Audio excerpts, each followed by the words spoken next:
একই সাথে উৎপাদনের ব্যবহৃত ব্যবসা বাণিজ্য থেকে শুরু করে সকল সাম্রাজ্য বর্তমানে কারা পরিচালনা করছে প্রশাসনের কাছে তথ্য আছে তা আমরা জানি।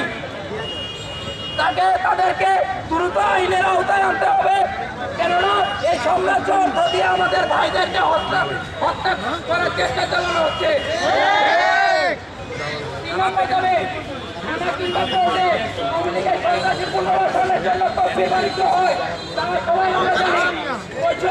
হত্যা মামলা নিয়ে বাণিজ্য হয় আমরা জানি, এগুলো অনতিবিলম্বে বন্ধ করতে হবে এবং থানা কোর্টকে রাজনীতিক বলে মুক্ত রাখতে প্রশাসনকে সচেষ্ট থাকতে হবে।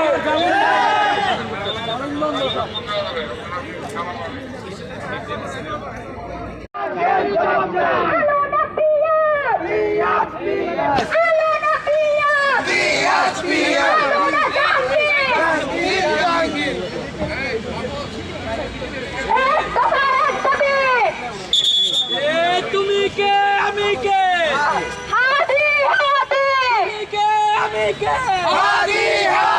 হাদির উপর হামলা কেন?